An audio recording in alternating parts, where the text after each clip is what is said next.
Today we're talking about intuition, and we're going to go over a couple of points that can help you develop your intuition, understand intuition, and differentiate intuition from anxiety and trauma and other experiences that you've had in the past. Intuition is talked about a lot in the social media sphere as well as just in the public world. And what we see people talking about is how their intuition warned them of impending doom, or their intuition told them that that job was right for them. But what does that really mean?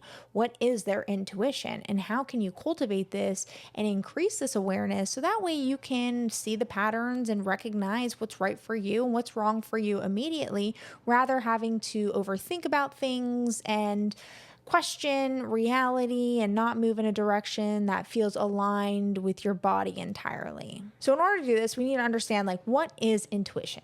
Like, what is it actually? Because we need a definition to be able to understand the core component of it. Intuition is your brain's ability to make decisions by drawing on past experiences and subconscious cues without conscious reasoning. So it is your subconscious picking up on patterns, picking up on things from the past, and making those choices for you and warning you through those soft moments and pauses in your body based on experiences that you've had in the past. Typically, we make decisions by thinking about it in the prefrontal cortex, in the forefront of the mind, and we are questioning things. We're asking questions. Should I take this job? This has really good benefits. It looks like everything I would want it to look like, but we're not picking up on the small details. We're looking at the big picture when we're in conscious reasoning. And when we are listening to our intuition, what our body has done based on survival and based on the way our body has been designed to survive is picking up on subtle cues that are almost naked to our conscious mind, and it's putting them together to see certain behaviors, patterns, and warning signs or green flags from data that you've experienced in the past. So that's why maybe the job looks amazing. Maybe it has everything you could ever want, but there are ways that the interviews were behaving in the interview process that were triggering your subconscious mind. I've gone through this. I interviewed for a job last year, and it was such a cool platform. It was to help people with addiction and mental health. And during the interview process, I was crushing it. I was the top candidate. You always know when you're the top candidate because they want to move really quickly. And your interview goes from like 30 minutes to like an hour and a half because you're just talking and you're engaged and you're understanding things at the core depths of the way things function in the process. During this process, I actually decided to drop out of it because I was picking up on these subtle cues of past experiences that I had seen in jobs where I was overworked, overburdened, and there was no like clear sense of direction within the company. And I was seeing this in the way that the interviewees were handling the people that they were interviewing, which was me. Because if I'm the top candidate, right, and you're treating me a certain way, like until you think I'm the top candidate, now all of a sudden the way you're treating me has changed. That's a red flag because I don't want to work for a company that is going to use and abuse me. And that's typically a flag that I've seen in the past where I used to take that as like, oh, well, like now they recognize my greatness. That's such a good thing. But working in those environments, I had been overworked, overburdened, and not recognized for excellent work because it was something that they felt like they were owed above and beyond. And that's not a very healthy work environment. And so my body was picking these cues up throughout the process. And that was my intuition. Even though everything looked great on paper, the salary was what I wanted, the message was what I wanted to help people. Even the hiring manager was really great. There were just subtle cues that I was seeing throughout the process that were not in alignment with the type of healthy work environment that I was looking for. And that was my intuition picking up on the pattern recognition. And then I was able to reflect and understand, like, why did I feel that way? Because I just trusted my intuition. Because at this point in my career and this point in my life, like, I'm going to trust my intuition because I failed so many times trusting my intuition that it's only led me to like the most pain and suffering that I've ever experienced, that I immediately just respected my intuition, trusted my gut, and decided to take a step back. And on this thought process of reflection, I was able to see the subtle patterns that I had seen in other companies where things didn't work out. So things just made more sense to me. And so one way that you can actually understand your intuition a little bit better and understand when your intuition is talking to you is you can use that action in reflecting on times where you just knew something was off. When you knew something, even if it looked amazing, even if it looked like everything you would ever want, or maybe if it was something that like looked like nothing you would want and your intuition was telling you it was the right choice, but you ignored it. Reflect on that and ask yourself why. What subtle patterns did you miss in that moment in your conscious mind that your body was telling you this is what you should be doing or this is what you shouldn't be doing? And this is science backed, that the intuition we experience is pattern recognition from the subconscious mind. So it's something to keep in mind that this is tested. This is a theory that has been proven that our body responds to pattern recognition. And so people who are really good at pattern recognition tend to have higher levels of intuition, and you can train your body and your brain to recognize these things and get stronger, because that's all it really is recognizing the patterns. So training it through understanding what intuition is and then being able to differentiate intuition from anxiety or trauma responses, which is a very important piece of this, because intuition is pattern recognition and you've maybe experienced a lot of anxiety and trauma. You can recognize those patterns as well. So you have to understand, like, what's the difference between intuition and anxiety? Well, intuition is a lot calmer and it's a lot clearer. It feels like it's like a subtle message. It's like a subtle feeling in your body, where anxiety is very chaotic. Like when I've had anxiety in situations and I've been in good situations, it's like my body is like wanting to rip itself apart. It's not the same as when my intuition is like, this isn't right. It's very calm, it's very subtle, and it's a warning sign. When I am out of control, when I am highly emotional, I know that is a response to something triggering something in my past. And before I make a decision, I need to understand what's going on in my body, because that can still be a part of the intuition process. But because it is so loud, because it's frantic, and because it's fear-based, you want to understand what's causing that fear before you make a decision, because sometimes that can lead you away from something that is meant for you. One way that you can test this is when you get a gut feeling, ask yourself, does this make me feel calm? Does this make me feel grounded? Or am I feeling chaotic? Is this a reaction, or is this just like a quiet knowing? I am somebody who is religious. So for me, I view my intuition as like God's guidance, right? And so the way I think about things is God is patient. God is kind. God is someone who is wanting the best for me. So God is never going to nudge me with anxiety or chaos or fear. That's what someone like Satan would do or evil would do.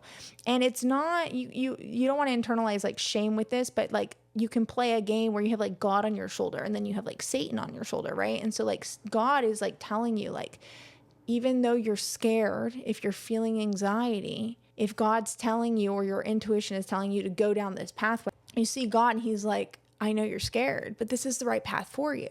Because the intuition is calm and reassuring, and it wants the best for you based on your experiences and based on the patterns that you've seen in life. Where Satan's like, yeah, everything's going to fall apart. Yeah, you're worthless. Yeah, you're not going to make it. And so that's what that anxiety and that trauma response is like whispering in your ear. And so when you look at it like that, like two separate things that are kind of like opposites of each other, you can look at them and you can differentiate, which shoulder am I listening to? Who is really speaking to me? For me, it helps a lot putting them in that type of like understanding, because like I know God really wants something good for me and I know Satan doesn't. So Satan's going to confuse me. He's going to make me feel anxious. He's going to make me feel terrified. And that can go towards something that's good for me. And then that could also be pushing me into something that I know my intuition's saying don't go there, but using, fear and scarcity and a lack mindset to push me down a path that was never meant for me. And so try to find ways to utilize that, looking at it in a binary way and understanding when things feel calm and when things feel grounded. That's your intuition speaking to you. And when it's urgent and it's based in fear, you have to understand that that's coming from something else. We live in a very chaotic time. Everywhere you look on the news, oh my gosh, everywhere you look on social media, everything is just so fear-based, and it's really hard to make decisions and listen to your intuition when you have that fear. So the news creates a lot of fear, social media creates a lot of fear, and taking a step back and even thinking like, should I be scared of this? Because I'm feeling anxiety and fear. What is my intuition saying is a really good way to start to differentiate around what is fear-based and what is a trauma response and what's pulling on your anxiety to what your intuition is actually saying. That's something that I've been doing, and it's really helped a lot. As you start to learn and differentiate between your anxiety and trauma responses and your intuition through maybe journaling, writing things down, talking to a friend, talking to yourself, you move into this space where you want to start practicing body awareness, because your body is going to speak to you through your intuition, and it registers these intuitive hits before your mind does. I like to look at this as those moments where like you have that gut feeling and that innate feeling. There's been so many times in my life where I'm like, oh, I probably shouldn't, like, I have like a gut feeling something bad's going to happen. Like I shouldn't go do something. I have a story for you. I had a break-in. Oh my gosh. This was so bad. I had a break-in and I was like not having a good day, and something fell off, and I was just not in tune with my intuition at this time, but I reflected on it and I could recognize where I was feeling it in my body. It was just like this like knowing in my body, like in my gut. And I was like, maybe I'm not feeling good. Like I'm gonna go get some like hot Cheetos and a Diet Coke, because that's what I think will make me feel better, which also, I don't know why I thought that. So I go and I get in my car, and in my body, I look at this guy, like he's like across the street, and he's like looking at me, but he's like not looking at me. And I was like, oh my gosh, like this is weird, whatever. I'm just going to go to 7-Eleven. So I go to 7-Eleven, and I'm in 7-Eleven, and I get my stuff, and I'm waiting in line for 20 minutes. Why am I waiting in line for 20 minutes at 7-Eleven? I was like, something's up. Like I could feel it in my body. And I come back and I look at my house and I'm like, something's wrong. Like something's wrong. My house didn't look any different. Like this guy didn't look any off than anybody else, but my body was recognizing it. My body knew something was wrong. My body knew something was going to happen. And I don't know how, but I came in and my screen was off of my window, and my dog was freaking out, and he was in the crate, and I'm like, thank God he was fine. But I had a break-in, and I had this guy like come into my house, and I freaked out, grabbed my dog, left. But I knew intuitively that when I was at 7-Eleven, something was up. How I knew it? I don't know, but my body knew something was wrong. I remember questioning, I remember thinking something is off, something is not going right now, and I don't know what it is. So my body was trying to warn me through whatever it was collecting in the environment, whether it was, I don't know, it could be data from energy. We don't understand everything. But what I do know is that my body was right, and I probably should have gone to 7-Eleven and got those Cheetos, because my body was picking up on it. And will I ever go to 7-Eleven and get Cheetos if I feel like that again? No, I won't. I've learned my lesson. So understanding how your body is feeling in those experiences can really help you. And a way that you can focus on this is you can do like body scans. I think the best way to do this is to like go into meditation, not even meditation, just like in your quiet space. Like I don't think people realize like how much we're on our phones and how much noise we're absorbing all the time, that we become disconnected from our body. And that was kind of like my issue when I was disconnected from my intuition, is that I didn't know if it was just like anxiety from me like not having my phone, or if it was like my body actually cueing in on something. If you take a step back and you shut off everything for like 5 minutes and you just kind of sit there, start to feel like what you're feeling. Like notice where you have like tension in your body, where you feel open. Subtle shifts when you're faced with like any type of decision. Like if you need to make a decision, even if it's like for what you want to eat for dinner, like you know what you want. You know what you want. And something that can really help with this is I play this game like flip a coin. So if you have like 2 options that you have to pick from, first like think about what you want. Pick which one you think it is.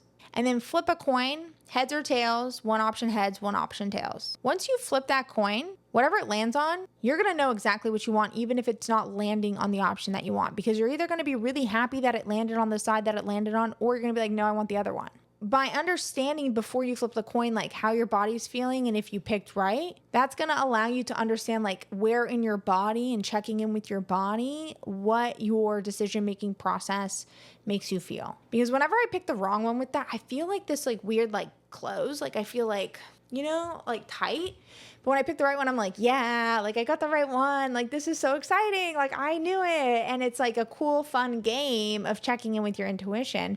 But there's always something you can learn from this. And that type of game that you can play is really good because it's something silly. It's not like a big decision, but it does allow you to understand like what you truly wanted inside and why you felt more aligned with it maybe before or not before. Maybe there was something keeping you from picking what you truly wanted, which is like your intuitive choice. Make sure that you're journaling when you're finding out these answers so that way you can track how your body is feeling and the way that you're starting to notice how your body's feeling over time. Having that mental quiet time is really going to help. Creating stillness, even if it's for 30 minutes, even if it's for 5 minutes at first. Like if you're like highly addicted to your phone, take 5 minutes, 5 to 10 minutes, and just sit with yourself. Just sit in silence. Look at the outside. Go to a park. Watch the birds. And be still and be present. Practice being present because when you're present, then you have the ability to be aware. And when you have the ability to be aware, that's when you're going to understand your intuition is speaking to you. Our intuition is always going to be drowned out by a lot of noise, overthinking, or even external opinions. If you're somebody who talks to a lot of people about your problems, if you're somebody who goes to other people to make all of your decisions for you, you have to talk to like 70 friends just to get their opinion before you make a decision. You're not in tune with your own intuition and you're looking for external validation. And that's okay. Like a lot of us have gone through this. A lot of us are like this. I have looked back on times in my life where I've been in those situations though, and I've never made the right decision for myself because I was listening to somebody else's intuition about how they would handle things based on the way their body has experienced the world and not the way my body experiences the world. And even if we're very similar, we're very different. So you have to be willing to trust yourself. You have to be willing to not seek external validation and not think that it needs to make sense for everybody else. Take 5 to 10 minutes to work through your problems as an individual. And that's going to allow you to pick up on your intuition. Whenever I've taken a step back from those friendships, I have such a clear picture of what I need to do for myself because I work differently than them. Not everybody is going to be the same as you. And that's okay. But you're going to know exactly how you need to handle things based on who you are, based on your intuitive ways that you've managed things in the past and what's been successful for you. Because your body holds that data. So take that quiet time, get to know yourself, remove noise, and focus on really learning who you are through stillness. Use this time to journal. So that way you have it written down somewhere and you can start to track that progress too. I say journal a lot, but like journaling helps so much because you can reflect on it easier. In this stillness and journaling, you're going to start building evidence that you can trust your gut. You need to be able to track and reflect intuitive nudges, and having that intuition log or journal practice that you have when you're writing things down is going to allow you to see that more clear. So when you're journaling, when you're writing it down, whether you're typing it out, whether you're talking to yourself out loud, ask yourself questions like, what was the nudge? What did I choose? And what was the result? And then you're going to start seeing the patterns that emerge, and that's going to strengthen your ability to trust yourself. Because when you see the nudge, whatever the intuition is, I can give you an example because I think that's a little bit easier. Is like I've had nudges where maybe I was like listening to friends too much and had a nudge inside of me that was like, stop listening to these people, not because of anything that they did wrong, but because I knew it wasn't benefiting me. And I chose to claim that it was my trauma, which is silly because it wasn't chaotic. It was quiet. But because I had been told, this is why getting rid of the noise is so important, because I had been told through like social media or other people who struggle with different things, if you're somebody who can't depend on others, then you're somebody who has something wrong with you and you must fix that. And my intuition was telling me like, this isn't how you work well. Like you work well doing things in this way, and this is negatively impacting you. And it was quiet, and that was the nudge. And I chose to not listen to it and to keep listening to these people who like literally don't live a life like me at all. They live a completely different life. They don't have the same background. They don't know, they haven't accomplished the things that I've been able to accomplish. And so by listening to them, I lowered my skill set. I became like them, which in my opinion was not what I needed to be to achieve what I wanted to achieve. Because who they are is great for what they want to do, but I'm not them. We have different preferences. And I appreciate people for who they are, and I appreciate my friends for who they are. But the result was that I became more like them. So I had to look at like, when this voice is talking to me, if I want to keep my friendships, I need to listen to my gut, and I need them to respect that. So now when I get that nudge, I take time for myself and I explain it to them. And I say, hey, I need to take some time to work on myself. I need to take some time to focus on X, Y, and Z. And the result is that I'm able to execute on what I need to execute on without feeling like I'm not moving in the right direction, because I have all the energy that I need to accomplish what I'm needing to accomplish. But the result when I didn't do that is that I ended up in codependent relationships, and the friendships would fall apart because that was my cue that the relationship was becoming codependent. And that was something that my body was intuitively picking up on. So now I trust myself when I get that hit, when I get that intuition speaking to me, because I know I don't listen to it, I'm gonna mess up this friendship. So the pattern has shown that. And the way I, of course, corrected that is by checking in with my intuition and actually listening to it. I think relationships is a really good example for this because it's something that I've even experienced with my dating life as well. Like, my intuition has always told me when someone wasn't right for me, and I've allowed those people to talk me out of that. And that's my fault because I knew better, because my intuition was telling me, like, this isn't right for you. This person isn't aligned with you.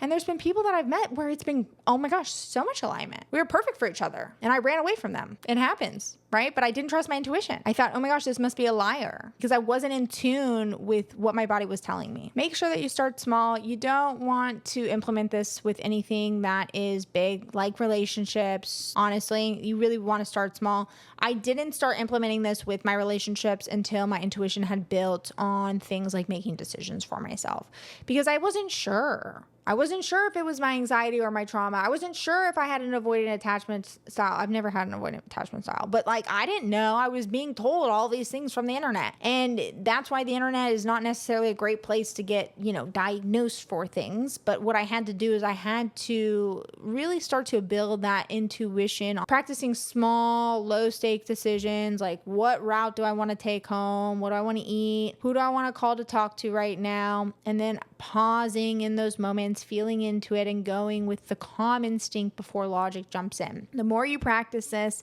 the easier it gets. Practice it with cards.